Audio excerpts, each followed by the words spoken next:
In this video, we're going to take a look at wet palettes and how they could change your painting experience.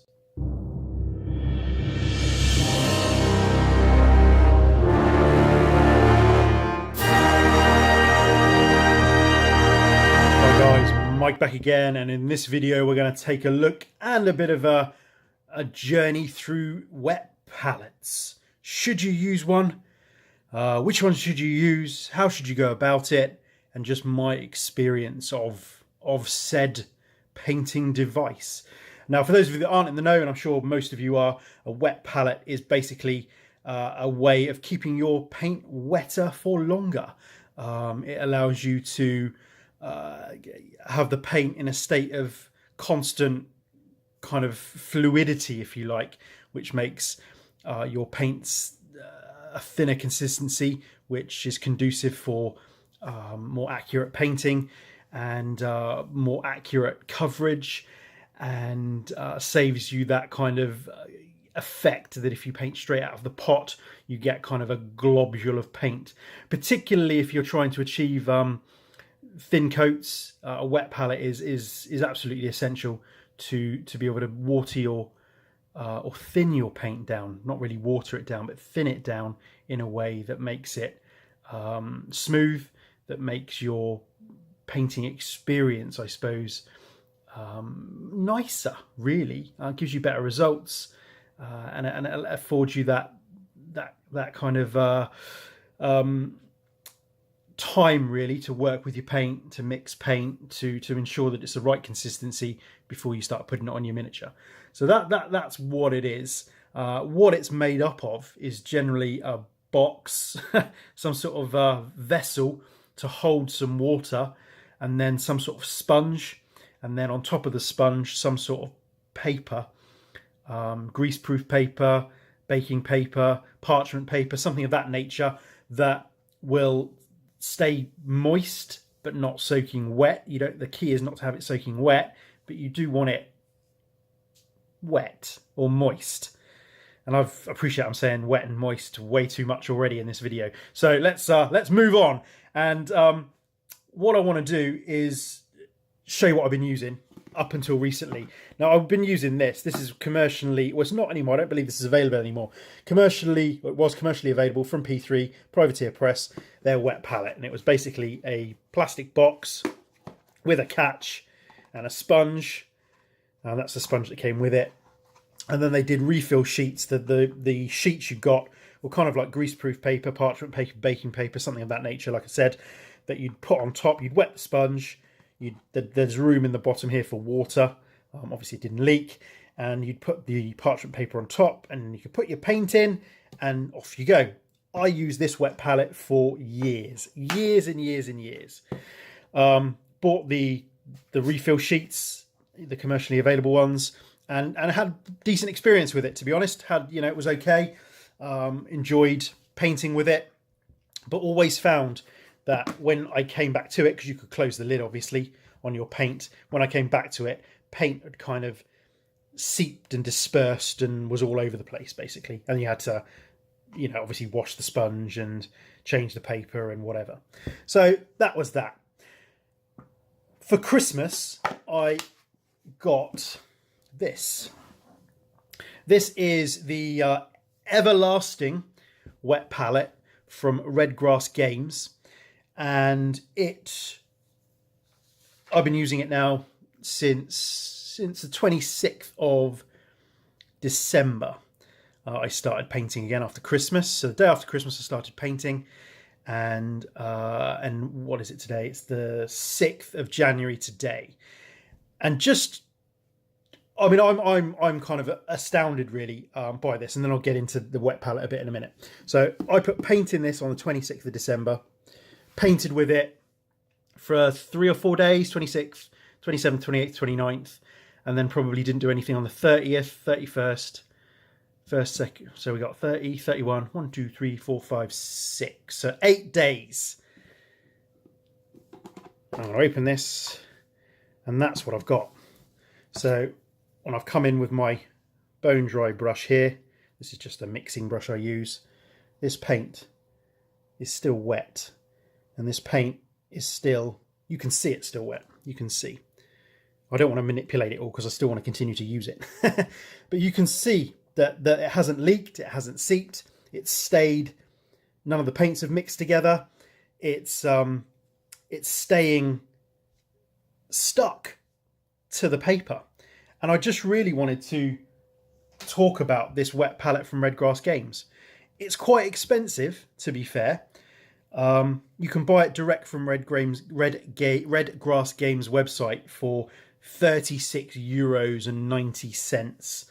I picked it up in my friendly local game store, Firestorm Games, for $32.99. And with it, you get the wet palette itself. You get this thing I use for ink, for washes, and it's got magnets on both ends. So you can stick it to a side. It's just to keep it, you know, all together. You get the hydration foams. So this is the foam you get with it. You get 2 of these. So I've got 1 in there at the moment. You get a spare. Naturally mold resistant, apparently. And in grey, long lasting. You can also buy these separately if you need to. $8.99 for 2. So that's that. And then you also get the hydration paper for this version. This version's the painter. And these are $8.99 as well. $8.99 for 50 sheets. And I picked up another pack just because I've got 100 sheets basically. You get an elastic band. So if you want to, you can just keep it sealed if you want to do that. I'm in the house, so I'm not using that.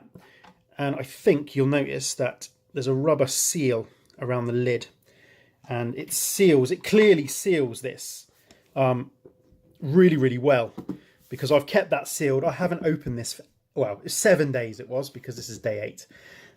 Yesterday I opened it up to do some painting, and I was astounded really that the paint was still in that state in comparison to what I'd used before, i.e. this one. And this had served me well for a long, long time.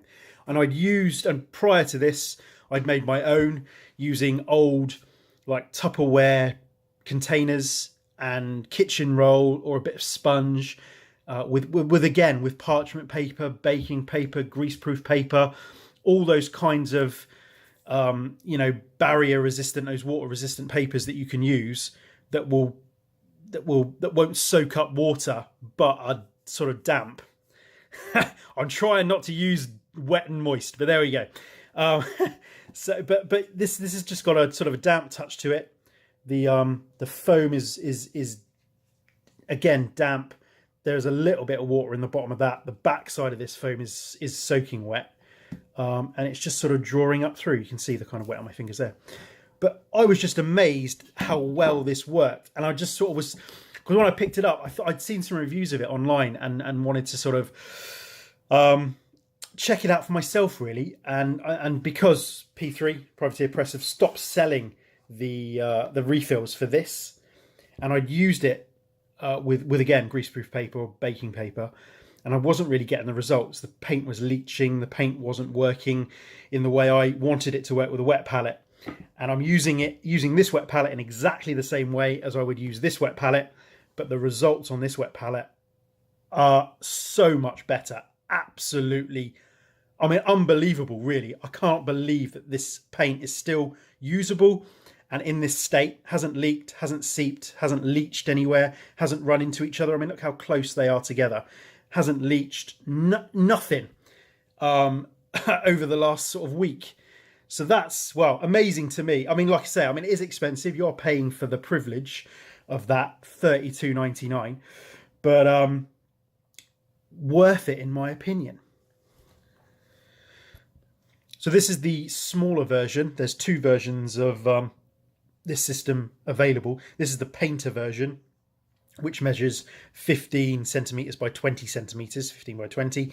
And then there's a larger version, the Studio XL version, which is 20 centimeters by 30 centimeters, and you pay £10 more for that. That's available for $42.99, and then you can buy the extra hydration sheets and the foam and the little wavy thing. I think the wavy thing's the same. The the wavy thing, the ink or wash holder is available, but it's the same size. But obviously the hydration paper and the foam for the larger version is more expensive, and I think they're $12.99. So I mean, it is quite expensive, but once you've picked it up and kind of made that initial expenditure, basically all you're paying for then are the hydration sheets, which cost $8.99 for 50. So that, I mean, that probably is, I don't know, it's all relative, isn't it? I'm really impressed. That's all I can say. My experience is that having used wet palettes for years, having used, you know, your homemade versions, having used these versions commercially available, and then this one is by far and away the best wet palette that I've used, to be fair. And again, I appreciate I've only been using it since the 26th of December, but that's my experience of it thus far. And like I say, I've never ever had a wet palette where none of this paint is running into each other. So I don't know how they've done that. I don't know how that works and what the science is behind that. But like I say, every other wet palette that I've used, I mean, this would have all bled into each other, especially being mixed so closely together. So that's it. That's my little look-see at wet palettes. They do change your life. They will change your painting life. And they'll make you happy to paint, which in turn will make you happy overall, which in turn will change your life. So wet palettes can actually change your whole life, your entire being, because you'll enjoy painting, you'll get better results, and that'll weave through into your personal non-painting life too. But yeah, highly recommended. If you've got the funds to outlay on a wet palette, I would highly recommend this. And again, your mileage may vary, I'm sure, but I haven't done anything special. I've not been paid or provided this to do a review. I've just picked it up of my own volition and used it since the 26th of December. So, and that's my experience of it. So take that with whatever you will. Anyway, so that's it for this one, guys, and catch you on the next one. Cheers.